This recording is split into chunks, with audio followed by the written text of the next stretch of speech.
우리가 신앙생활 하면서 가지는 많은 고민 중 하나는 왜라는 질문일 것입니다. 왜 이런 일들이 일어나는가? 왜 이런 길로 인도하시는가? 라는 생각일 것입니다. 이해할 수 없는 환경과 상황 가운데서 우리가 거할 때가 많이 있습니다. 고난이 있을 때 왜라는 질문도 하지만 또한 우리가 살고 있는 상황 속에서도 왜라는 질문을 하게 됩니다. 우리가 앞의 일을 알지 못하기 때문에 불안하고 좌절될 때가 있는 것이죠. 우리는 한참 지나고 난 뒤에야 그것이 이유였구나, 바로 하나님의 뜻이 이것이었구나 라고 하는 것은 시간이 흘러야 알 때가 있습니다. 그래서 뒤를 돌아보고 하나님의 신실하심을 보게 하십니다.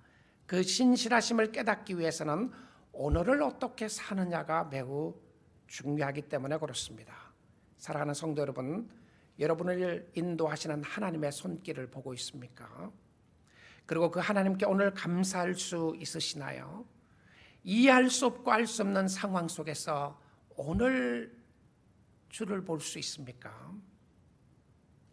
사도행전 23장에 보게 되면 바울이 잡혔는데 그를 죽이려고 하는 사람들이 있었습니다. 23장 12절에 보게 되면 그를 죽이기 전에는 먹지도 않고 마시지도 않겠다고 맹세한 사람이 한 사람도 아니고 두 사람도 아니고 자그만치 40명이나 되었습니다. 여러분 얼마나 무서웠을 것 같아요.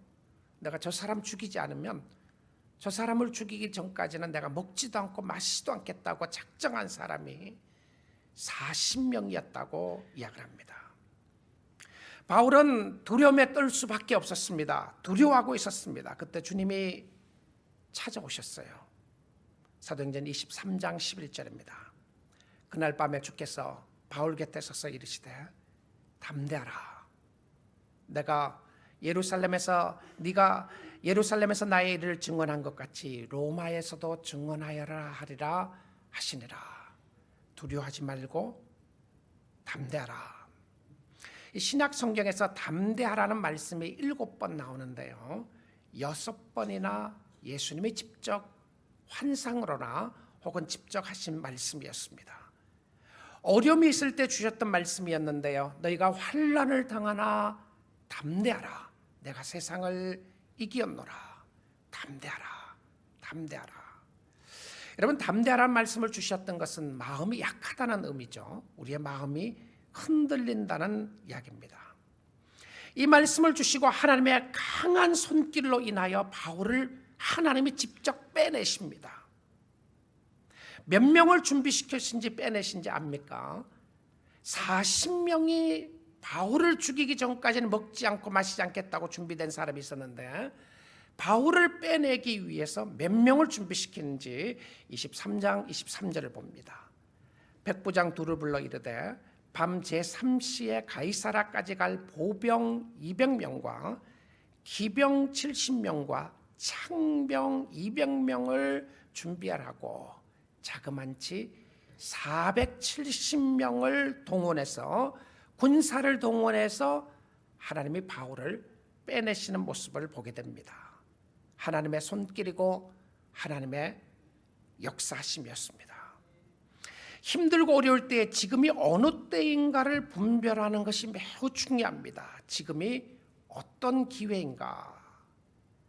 하나님의 사람에게는 늘 하나님을 더욱더 신뢰하는 기회입니다.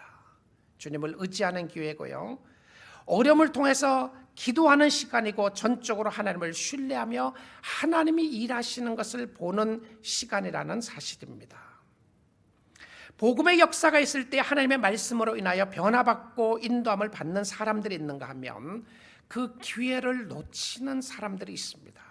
하나님을 의지해야 하는데 의지하지 않고, 하나님을 믿어야 되는데 믿지 않고, 기회가 있었는데 기회를 놓치는 사람이 있습니다. 오늘 나오는 벨릭스 총독이었습니다. 많은 학자들은 성경에 나오는 경계해야 될 말 중에 가장 경계해야 될 말로서 이것을 뽑았습니다. 가장 조심해야 될 말이 무슨 말인가? 사도행전 24장 25절에 나오는 바로 이 말이었습니다. 지금은 내가 가라. 지금은 가라. 틈이 있으면 너를 부르리라. 이제 그만 가보아라. 기회가 있으면 부르겠다고 말합니다. That's enough for now. It's good for now. You may go. When I find time, I will call you. 이제는 그만 가라. 시간이 있으면 부르겠다. 여러분, 이것은 누가 누구에게 한 말입니까? 벨릭스 총독이 사도 바울에게 한 말이었습니다. I don't have time, you may go. 이제는 시간이 없으니까, 바쁘니까 이제 가면 좋겠다. 여러분, 우리가 중요한 일에 있어서 시간이 없다고 미뤄놓은 것 없으시나요? I have no time for this. 이거 할 시간 없다. 오늘 해야 하는데 하지 못하고 내일 하겠다고 말입니다. 시간이 있으면 하겠다고 했는데 며칠, 몇 달, 몇 년이 지나도 못하는 것 없지 않습니까? 여러분, 기회는 오늘입니다. 하나님을 의지하고 하나님을 신뢰하는 시간도 오늘이에요. 어제 했잖아요. 그저께 했잖아요. 아닙니다. 오늘 주님을 의지하고 주님을 신뢰해야 할 시간이라는 사실입니다. 사도 바울은 자기에게 있었던 기회를 이렇게 사용하게 됩니다. 그에게 있었던 환경은 두려움을 조성했습니다. 그는 하나님의 말씀을 듣고 인도하심을 따라갔는데요. 그리고 그 하나님을 신뢰하면서 따라갑니다.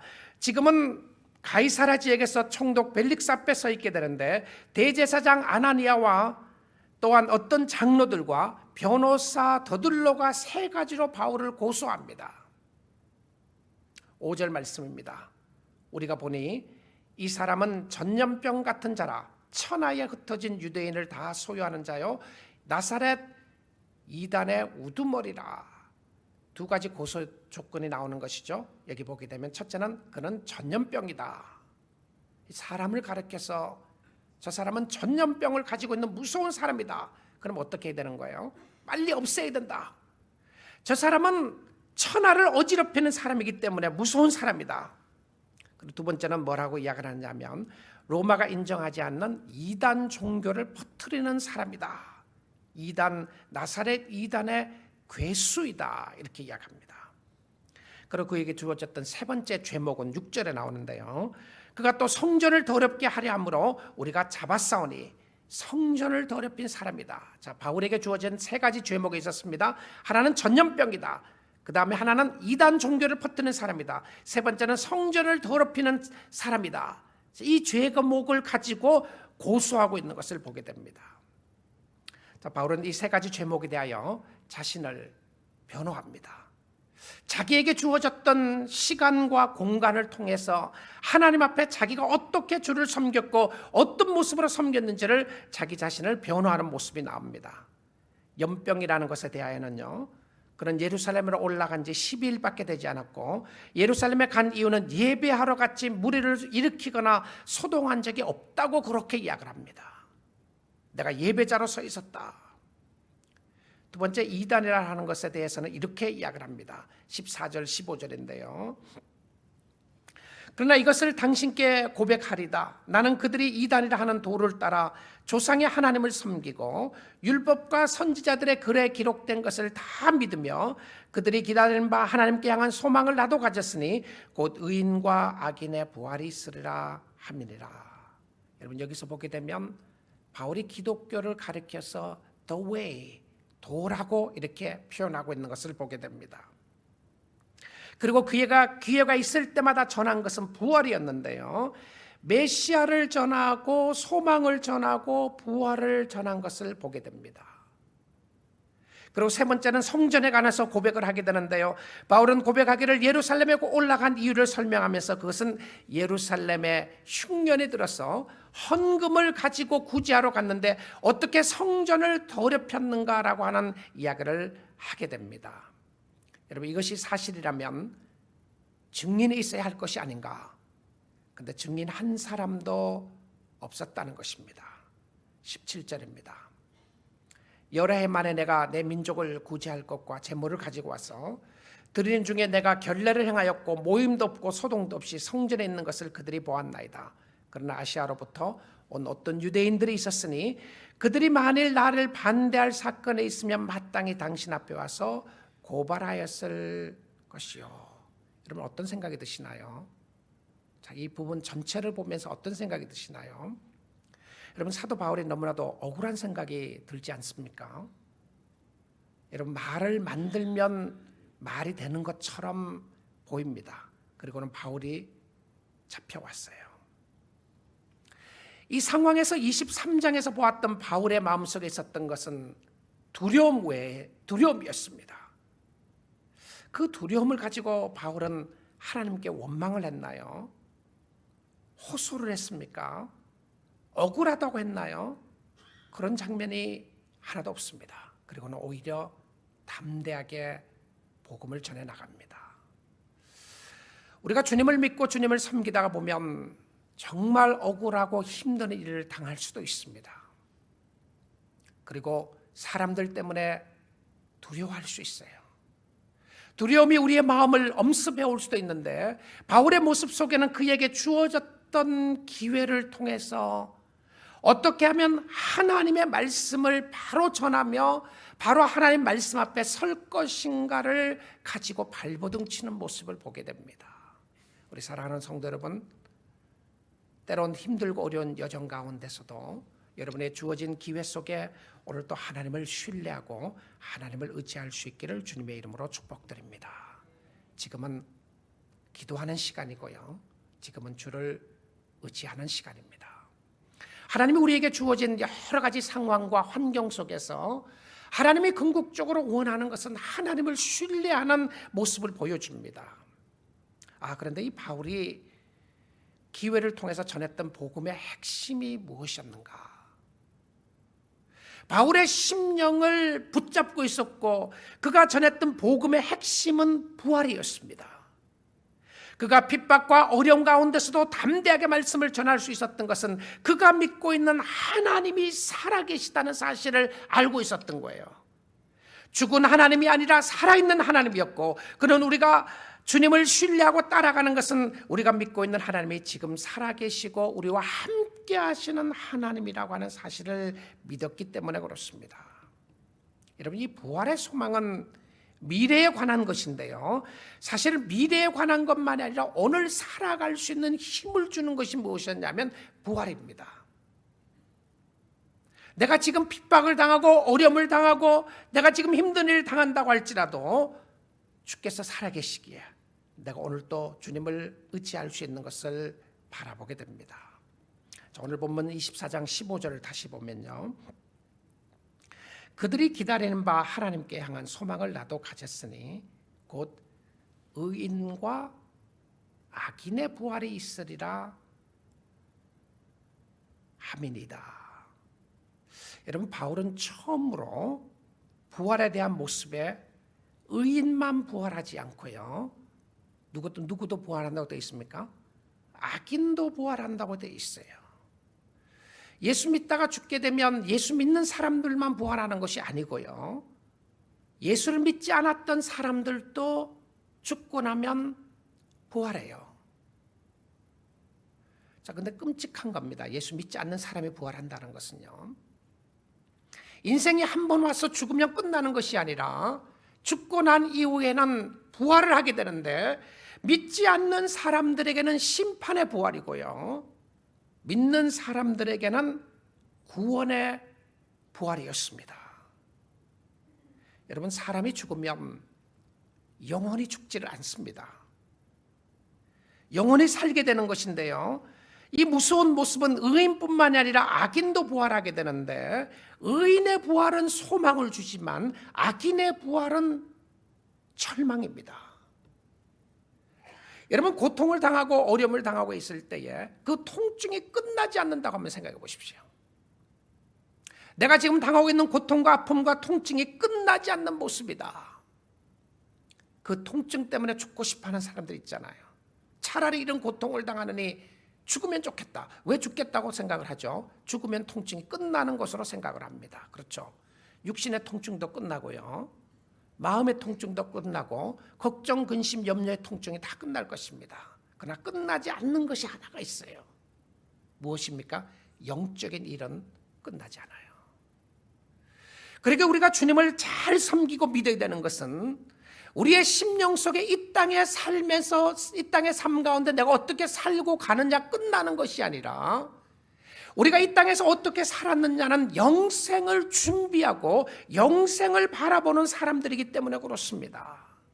그러니까 여러분, 저와 여러분이 믿음으로 살아야 하는 것은 우리의 심령 가운데 역사하시는 하나님이 살아계시고 하나님이 역사하시는 것을 보여주기 때문에 그렇다는 사실입니다. 제가 여러 번 인용한 책인데요, 인게이지라고 하는 Prayer Evangelism이라는 책에 나오는 이야기입니다. 그 책에 보게 되면 이 저자가 존이라고 하는 사람인데요, 존이라는 사람이 암으로 시한부 인생을 사는 테드라고 하는 사람에 대한 이야기를 적고 있습니다. 테드라고 하는 사람은 조그만한 구멍가게를 하고 있는 사람이었는데요, 혼자 외롭게 겨우 생계를 유지해 나가고 있는 테드가 어느 날 암에 걸리게 됩니다. 주위의 사람들을 외면했지만 존이라고 하는 사람은 이때가 기회라고 생각을 하고 테드를 사랑하기 시작합니다. 그리고 자주 방문해서 테드에게 어떻게 지내느냐는 이야기를 해주고 소망에 관한 이야기로 성경 이야기를 들려줍니다. 그런 그 상황 속에서 예수를 믿으라고 전도하는 모습은 거의 없고요, 오히려 그 상황 속에서 예수님이 누구신지, 그리고 그 예수님이 어떻게 이 땅에 오셨는지, 왜 오셨는지를 설명을 하고 영생에 관한 부분들을 이야기를 합니다. 그리고는 그를 위해서 꾸준하게 갈 때마다 기도해 줍니다. 그리고 병을 고쳐주시는 것도 하나님이 하시지만 육신의 삶을 잘 마감하고 영원한 세계를 바라보면서 마지막 생을 사는 것도 하나님이 하시는 일이라는 것을 이야기를 해줍니다. 하나님이 일으키시면 못 고칠 병이 없지만 그럼에도 불구하고 우리는 가야 할 길이 있기에 그 마지막 길을 이 존이라고 하는 사람이 준비시켜 줍니다. 그리고는 성령께서 마음에 열어주시는 것을 바라보면서 이런 이야기를 합니다. I gradually notice a change, not the changes caused by the cancer. 그러니까 물론 캔서로 인해서, 암으로 인해서 이 테드라고 하는 사람이 점점점 쇠약해지는 것을 보지만 그뿐만이 아니라 다른 변화를 보게 되는 것을 봅니다. I began to see a light in Ted's eyes. 육신적으로는 자꾸 힘들어가는데 영적인 어떤 변화의 모습을 보고 있다는 것이죠. It is a glimmer of hope. 바로 이것은 소망에 관한 모습이었다라고 이야기를 합니다. 육신적으로는 약해지지만 영혼은 새로워져 나가는 것을 보고 소망을 죽게 두는 모습을 보면서 저는 여러 번 테드에게 이 말씀을 이야기를 합니다. 바로 고린도후서 4장 말씀이었어요. 16절입니다. 그러므로 우리가 낙심하지 아니하노니 우리의 겉사람은 낡아지나 우리의 속사람은 날로 새로워지도다. 여러분, 연세가 드시니까 아픈 데가 많으시죠? 더 아프시죠? 겉사람은 낡아지나, 그런데 중요한 것은 속사람도 함께 낡아지고 있는가 새로워지고 있는가를 보아야 합니다. 우리의 잠시 받는 환난에 경한 것이 지극히 크고 영원한 영광에 중한 것을 우리에게 이루게 함이니 우리가 주목하는 것은 보이는 것이 아니요 보이지 않는 것이니 보이는 것은 잠깐이요 보이지 않는 것은 영원함이니라. 이 말씀으로 테드는 용기를 얻고 힘을 얻고 마지막 생애를 주님을 의지하며 죽게 나가는 사람이 되었습니다. 시선을 주께로 향하는 모습이었던 것이죠. 우리가 잘 알고 있는 욥의 삶 가운데서도 그의 인생의 많은 환난과 고난 가운데서 그로 하여금 새 힘을 얻게 했던 것은 부활의 소망이었습니다. 그 부활의 소망을 그는 바라보고 난 이후에 주를 보게 했고요, 주님이 주시는 말로 형용할 수 없는 새 힘을 얻게 됩니다. 절망 가운데, 낙심 가운데, 고통 가운데, 어려움 가운데서 욥이 바라보았던 것은 부활이었는데 욥은 이렇게 고백합니다. 하나님의 은혜와 하나님의 사랑을 바라보면서 욥기 19장 23절에 고백하기를 나의 말이 곧 기록되었으면 책에 쓰여졌으면 영원히 내 생각을 좀 적었으면 좋겠다. 내가 지금 느끼고 있고 내가 지금 보고 있고 알고 있는 이것이 알면 좋겠다. 그리고 24절에 이렇게 이야기합니다. 철필과 납으로 영원히 돌에 새겨졌으면 좋겠노라. 그가 도대체 영원토록 기억한 바 되고 새겨졌으면 하는 말씀이 무슨 말씀이었겠습니까? 영원토록. 여러분, 죽을 고민 고난 가운데서, 고통 가운데서, 어려움 가운데서 이것은 영원히 기록되면 좋겠다. 무엇이었겠어요? 내가 알기에는 나의 대속자가 살아계시니 I know that my Redeemer lives. I know that my Redeemer lives. 내가 알기는 나의 대속자가 살아계시니 마침내 그가 땅 위에 서실 것이라. 그 대속자가 예수 그리스도가 이 땅에 오실 것을 그가 본 거예요. 26절입니다. 내 가죽이 벗김을 당한 후에, 가죽이 벗긴다는 것은 죽음을 이야기하는 것이죠. 가죽을 벗김 당한 후에도 내가 육체 밖에서 하나님을 보리라.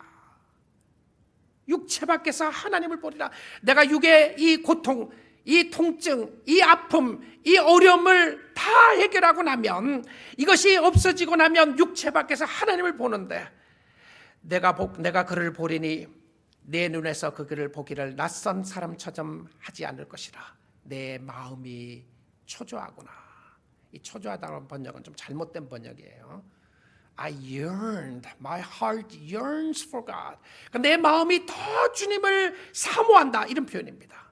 내 마음이 더 주님을 사모하는 것은 나를 위하여 이 땅에 오시고 함께 하실 그리스도가 다시 오시기에 내가 그를 인하여 기뻐하고 감사하고 찬양하게 될 것을 말하고 있습니다. 여러분, 주님이 주신 오늘의 기회입니다.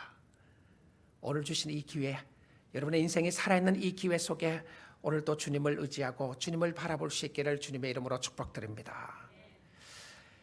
벨릭스 총독이 왜 기회를 놓치게 되었는가? 왜 많은 학자들이 이 사람에 대해서 가장 안타깝게 생각했을까? 벨릭스 총독은 로마의 속국인 이스라엘에 보내진 행정 총책임자였습니다. 그러니까 프라임 미니스터와 같은 사람이죠. 그런 군 통치자였고 동시에 최고 법관이었습니다. 그 당시에는 왕이 최고 법관 노릇을 했던 모습을 보게 돼요. 그러니까 엄청난 파워를 가지고 있는 것이죠. 군수를 통치할 수 있고요, 군대를 통치할 수 있고 최고 법관까지 되어 있는 통치자였어요. 근데 그는 정말 하루아침에 출세한 사람입니다. 그는 글라우디우스 황제가 로마 황제가 되었을 때에 그 부모님 집에 종으로 있었던 사람이었습니다. 그러니까 servant였어요. 종이었는데요. 종이었는데 하루아침에 글라우디우스가 황제가 되면서 풀려납니다. 그러니까 자유인이 되게 됩니다. 그리고는 자유인만 되는 것이 아니고 그 글라우디우스 황제가 그를 유대 총독으로 임명하게 됩니다. 그럼 여러분, 어떤 한 사람이 갑자기 출세한 것을 보게 되면 바로 이 사람이었어요. 종이었는데 자유자가 되고, 자유자가 되는 것뿐만이 아니라 주인을 잘 만나서 하루아침에 총독까지 되는 출세하는 사람이 되었습니다. 여러분, 하루아침에 권세를 잡았으니까 얼마나 감사하며 살아야 됐겠습니까? 그랬을까요? 세상 이야기는 주로 이렇게 흘러가지 않는 것이죠. 성경은 그의 삶을 매우 비참하게 말합니다. 기회를 놓친 것으로 설명을 해요. 여러분, 세상적으로는 기회를 잘 잡은 사람이었습니다. 정말 억수로 운이 좋은 사람이었어요. 그런데 영적인 기회는 놓치게 됩니다. 여러분, 우리 주위에 그런 사람이 있을 수 있지 않습니까? 세상적으로는 정말 저 사람은 운수가 좋고 재수가 좋고 운이 좋은 사람이라고 생각을 하는데 영적인 기회를 놓친 사람 말입니다. 영적인 기회를 놓치는데 어떤 기회를 놓치느냐면 말씀을 들을 수 있는 기회를 놓치게 됩니다. 그리고 결단할 수 있는 기회를 놓치게 됩니다. 헌신할 수 있는 기회를 놓치게 돼요. 벨릭스 총독이 복음을 거절합니다. When I have time, then I will call you. 내가 시간 있으면 너를 부를 테니까 이제는 가라고 그렇게 이야기를 합니다. 자, 틈이 있으면 벨릭스 총독이 복음을 거절했던 이유를 오늘 이 말씀 보게 되면 한 세 가지로 우리가 볼 수 있게 됩니다. 첫 번째 모습에 틈이 있으면 너를 부르리라. 근데 이 말씀 전체적으로 보게 되면 벨릭스 총독이 복음을 듣고 감동을 받은 것 같아요. 왜냐하면 불러서 들었으니까요. 감동도 받고 찔림도 받았어요. 그런데 변화가 없는 것은 복음에 대한 결단을 하지 않기 때문에 그렇습니다. 그러니까 여러분, 하나님 앞에서 어떤 말씀의 감동이 왔을 때에 감동으로 끝나지 마시고 결단하세요. 여러분이 안전하다고 생각하는 그 지대에서 나와서 주님을 한번 신뢰해 보세요. 오늘 또 감동받기를 원하고 내일 또 감동받기를 원하고 다음 주에도 감동받고 왜 감동이 없는가를 생각하지 마시고요. 하나님은 여러분에게 많은 감동을 주셨습니다. 예배를 통하여 은혜를 주시고 감동을 주셨는데 혹시 여러분은 결단을 미루고 있지 않으시나요? No time for God. 일주일 내에도 하나님 앞에 들을 수 있는 시간이 하나도 없고 얼마나 바빴을까요? 여러분, 벨릭스 총독이 얼마나 바빴겠습니까? 여러분 얼마나 바쁘세요? 그렇죠? 너무 바쁘기 때문에 헌신할 시간이 없는 모습 말입니다. 너무 지치고 힘들기 때문에 헌신할 수 없는, 그래서 나중에 할 거다. I will do it later. I will do it later. 여러분, 이번에 집회 때는 너무 바쁘다고 생각하고 다음에 오겠다고 생각하지 마시고 꼭 오세요. 아무리 바빠도요, 말씀 듣는 것보다 바쁜 거 없어요. 바쁜 거 없습니다. 두 번째는 그의 마음속에 다른 생각이 있었어요. 그 다른 생각이 무엇이었냐면 24장 26절입니다. 동시에 또 바울에게 돈을 받을까 바라는 거로 더 자주 불러 같이 이야기하더라. 여러분, 이 말씀은 굉장히 어메이징한 말씀인 것 같아요. 누가 누구에게 돈을 받으려고 그래요? 총독이에요. 그리고 바울은 누구예요? 프리저너입니다. 죄수예요. 근데 그 죄수에게 아마 바울이 돈을 좀 가지고 있었는지 모르겠어요. 아니면 바울 주위에 사람들이 있었기 때문에 이 사람들이 바울에게 돈 줄 걸 알았는지 모르겠어요. 벼룩의 간을 빼먹지 말입니다. 그런데 이게 성경에 기록되어 있어요. 돈을 더 받을까 기대하고 있었습니다. 그럼 이 상황 속에서 성경이 이야기하고 싶은 것이 있다고 생각을 합니다. 벨릭스가 바울을 자주 불러서 이야기를 들었는데요, 복음에 관심이 있었던 것이 아니라 돈에 관심이 있었는데, 재판자로서 바울이 죄가 있느냐 없느냐가 관심이 있는 것이 아니라 그런 물질에 관심이 있었어요. 그럼 이 누가가 여기서 해주고 싶은 말이 있었어요. 무슨 말일 것 같았어요? 자기의 원 사명을 버리고 그의 삶을 주관하고 있었던 것은 무엇이었냐면 물질이었다는 것을 보여줍니다. 자, 그러면 도대체 벨릭스라고 하는 사람이 돈을 얼마나 많이 벌었을 것 같아요? 그럼에도 불구하고 만족을 주지 못했어요. 그리고 만족을 주지 못했던 것뿐만 아니라 그의 삶을 사로잡고 있었던 것은 맘모스, 돈의 우상이었습니다. 물질의 신이었던 것이죠. 그가 성공했습니다. 성공했는데 그를 붙잡고 있었던 것은 물질이었는데, 그래서 말씀을 들어도 들어갈 수가 없었어요. 모아도 또 모아야 하는 것이었고요, 늘 모자란다고 생각했던 것이 무엇이었냐면 물질이었습니다. 왜 우리의 심령 속에 말씀이 들어가지 않는가? 말씀을 들음에도 불구하고 그 무엇이 나를 붙잡고 있는 것이 아닌가? 근데 이 벨릭스 총독이 바로 그런 모습이었어요. 여러분 자신들 한번 돌아보십시오. 나를 붙잡고 있는 것이 정말 무엇인가? 오늘도 나의 심령을 붙잡고 있는 것이 무엇인가? 무엇이 나를 움직이고 있는가? 세 번째는요, 벨릭스는 그가 옳고 그름에 상관이 없이 그를 이끄는 뭔가가 있었습니다. 세상 사람들은 권세를 잡고 사람을 부리고 할 때에 옳고 그름이 중요하다고 생각하는데 실질적으로는 옳고 그름이 상관없어요. 무엇이 관심이 있느냐면 그에게 있는 가장 큰 관심 중에 하나는 물질과 함께 관심이 무엇이었냐면 군중이었습니다.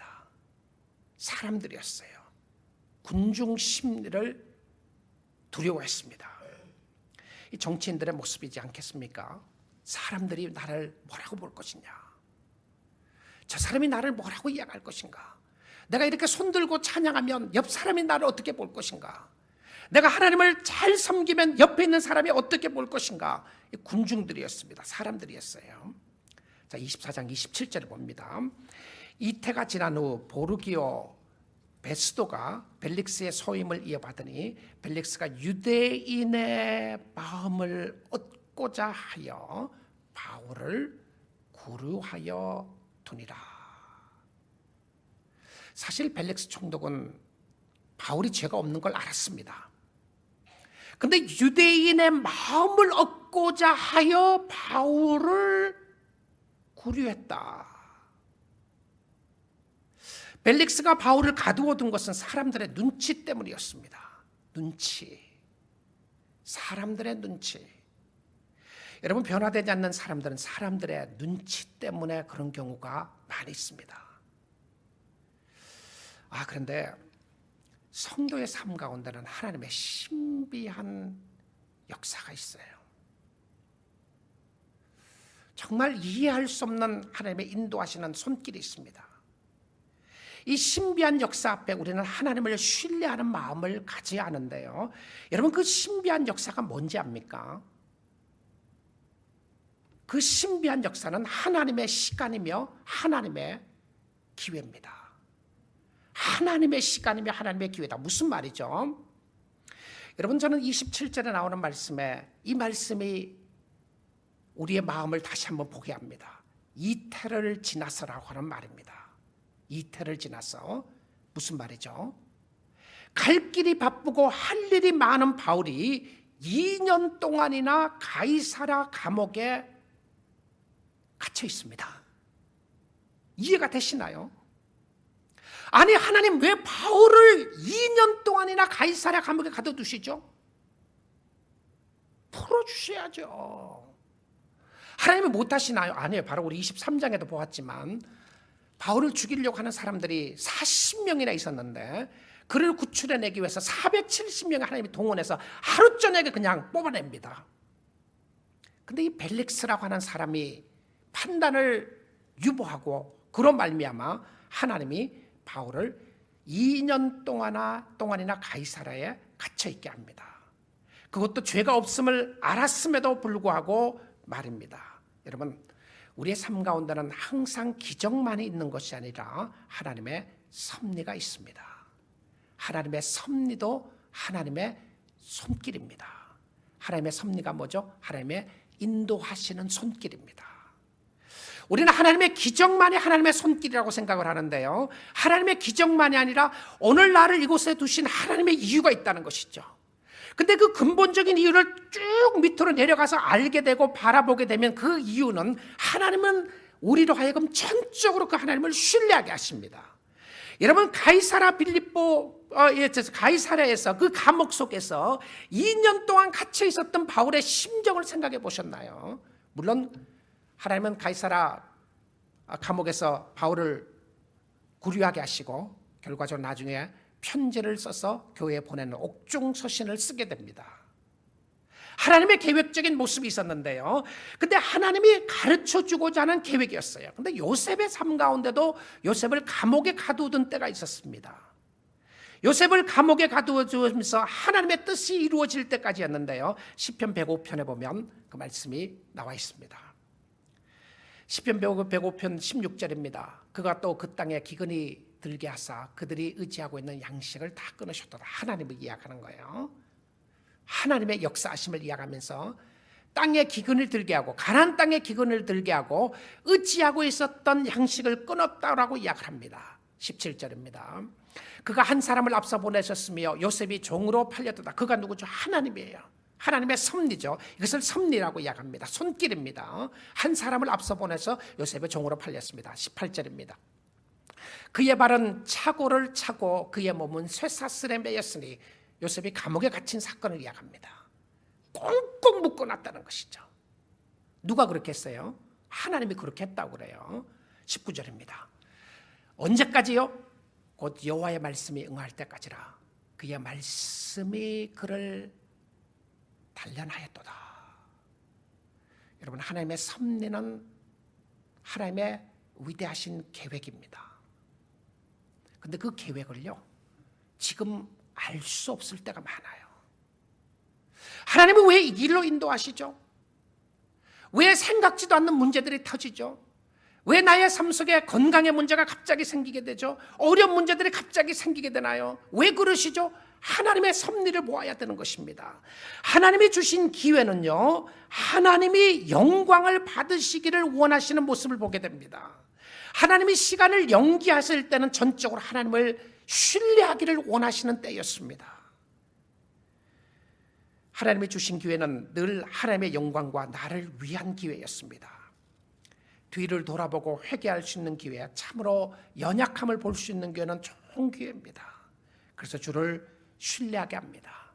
나 자신의 부족함을 보게 하시고 그로 말미암아 하나님을 의지하게 하신 기회는 하나님이 주시는 놀라운 축복의 기회였습니다.